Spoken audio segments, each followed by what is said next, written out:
जन्माष्टमी विशेष प्रेरणादायक कहानी। सच्ची भक्ति का फल।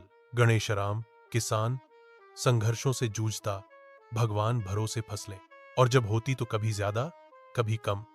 ऐसे में उसकी मेहनत अक्सर मिट्टी में मिल जाती। लोग मजाक उड़ाते, कहते कि किस्मत में गरीबी लिखी है तो बदल नहीं सकती। पर गणेशराम का विश्वास अटूट था। वह रोज सुबह उठकर गांव के छोटे से मंदिर में जाता, भगवान कृष्ण की मूर्ति के सामने दीपक जलाता और फोल्डेड हाथों से कहता, हे कान्हा, तूने भी तो कारागार की अंधेरी कोठरी से जन्म लेकर दुनिया को रोशनी दी थी। तूने हर विपरीत परिस्थिति को चुनौती बना दिया था। मुझे भी वही शक्ति दे कि मैं हार न मानूं और अपने परिवार का पालन कर सकूं। उसका बेटा मोहन पढ़ाई करता था। पढ़ाई के बीच बीच में वह पिता को खेत में खटते हुए देखता और सोचता, इतनी मेहनत का क्या फायदा। नतीजा तो हर बार वही होता है, सूखे खेत, भूखा परिवार और खाली जेब। एक दिन उसने सीधे पिताजी से पूछ ही लिया, पिताजी, आप क्यों इतना संघर्ष करते हैं? जब फल ही नहीं मिलता तो यह सब मेहनत व्यर्थ नहीं है क्या?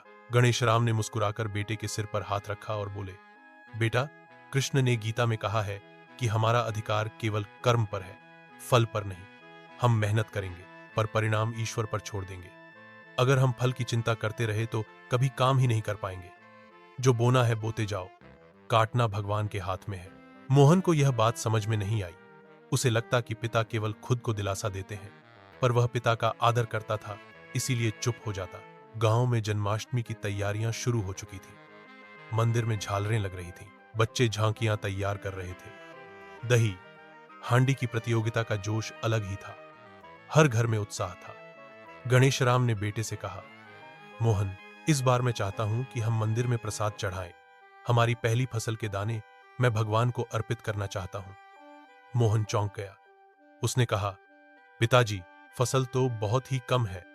घर का गुजर बसर मुश्किल से होगा, फिर आप उसमें से हिस्सा क्यों देंगे? गणेशराम ने शांत स्वर में कहा, बेटा, भक्ति का मतलब यही है कि पहले भगवान को याद करो, फिर खुद के बारे में सोचो। जब हम दिल से देंगे तो भगवान हमें और देगा। मोहन सोच में पड़ गया। उसे पिता की आस्था अजीब लगती थी। जिस भगवान ने अब तक उनकी सुनवाई नहीं की, उसे और अर्पण क्यों करना? लेकिन पिता की जिद के आगे उसने कुछ नहीं कहा। बरसात फिर से कम हो गई। खेत की फसल सूखने लगी। लोग हौंसते और ताना मारते, गणेशराम, तेरा भगवान कहाँ है? तेरी इतनी भक्ति किस काम आई? तेरे खेत में तो घास भी नहीं उग रही। गणेशराम चुपचाप मुस्कुराता। वह जानता था कि आस्था की परीक्षा चल रही है। जन्माष्टमी की रात आई। मंदिर में कीर्तन गूंज रहा था। नंद के घर आनंद भयो, जय कन्हैया लाल की। भीड़ उमड़ी हुई थी। गणेशराम अपने घर से गेहूं के थोड़े से दाने लाया और भगवान के चरणों में अर्पित करते हुए बोला, हे कान्हा, यह तेरे लिए है।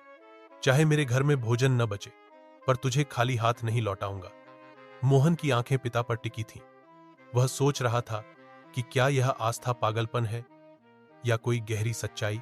रात बीती और अगली सुबह गांव में मौसम अचानक बदला। बादल घिर आए, तेज बारिश शुरू हुई। गांव वाले हैरान थे। जो खेत सूख चुके थे उनमें फिर से हरियाली फैलने लगी। लेकिन सबसे बड़ा चमत्कार गणेशराम के खेत में हुआ। वहां की फसल बाकी सब खेतों से कहीं ज्यादा लहलहाई, जैसे सूखी मिट्टी अचानक जीवन से भर उठी हो। धीरे धीरे पूरे गांव में चर्चा फैल गई कि गणेशराम के खेत में तो मानो भगवान का आशीर्वाद बरस पड़ा। गांव वाले हैरान होकर पूछते, यह कैसे हुआ? जहां पहले कुछ नहीं था, वहां इतनी अच्छी पैदावार कैसे हो गई? गणेशराम बस मुस्कुराता और कहता, यह सब भगवान कृष्ण की कृपा है।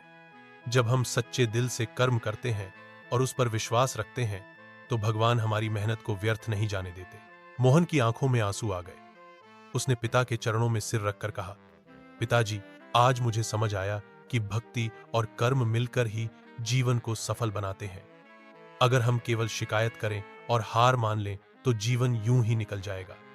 लेकिन अगर हम कृष्ण की तरह मुस्कुराकर कर्म करते रहें और विश्वास रखें तो चमत्कार होना तय है।